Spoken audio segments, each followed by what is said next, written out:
Hi everyone, I'm Jung. My full name is Lee Tien Jung, and I'm a scientist in the field of biotechnology. I work for a private company in the field of plant biotechnology, and I'm also a member of the Vietnam Association for Biochemistry and Molecular Biology.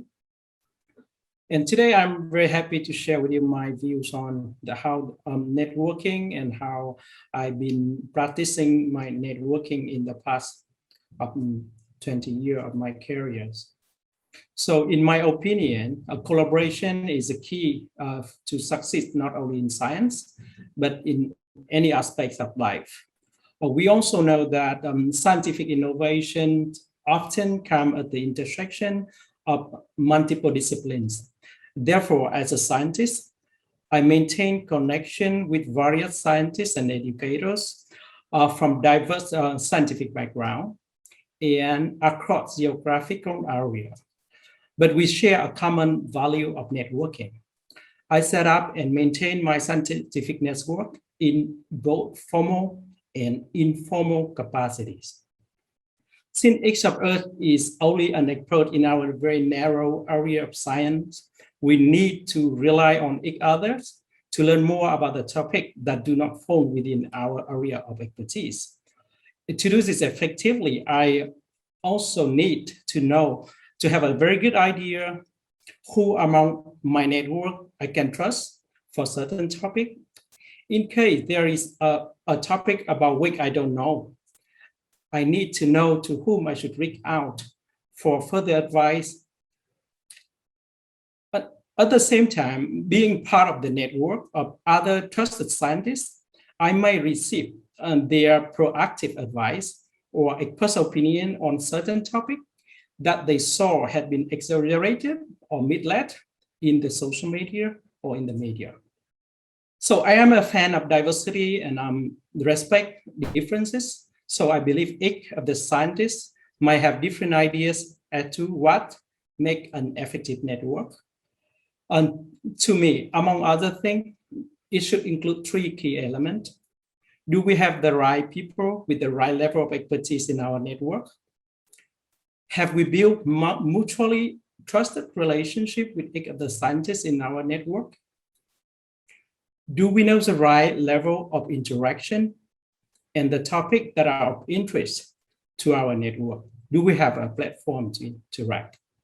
So by addressing the three questions, it will help us to maintain an effective network of scientists.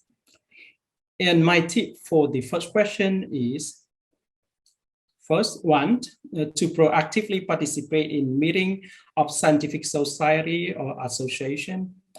Or two, try to get a mentor who can help you to connect to people with whom you want to connect. And C, use more social platforms such as LinkedIn and Twitter.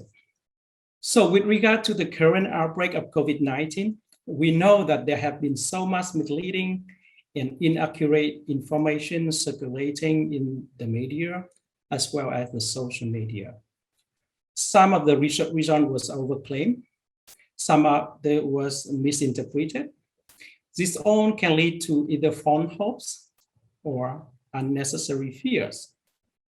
So I can give an example. Last year when the pandemic was just started, so there was the news overselling the power of a COVID-19 diagnostic kit. And I happen to have an expertise in this field. I reached out to one of the scientists in my network. I offered the additional information and my view on how this kit could be used as part of the program to control the outbreak.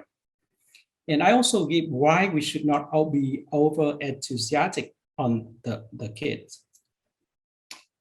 Perhaps due to the trust that I built within my network over the time that I work, some of my connection often reach out to me for more information when there's a news article related to COVID-19 getting public attention.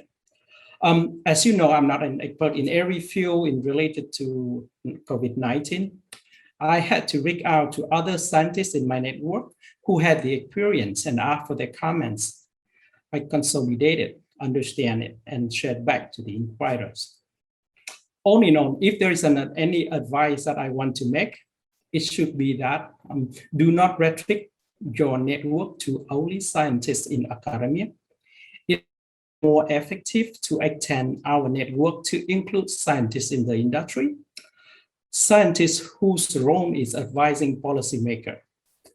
And one advice finally, try to build one or two trusted connections working as journalists as well as policymakers, and keep them informed. So if they trust you, your positive impact will be stronger and faster during this pandemic situation.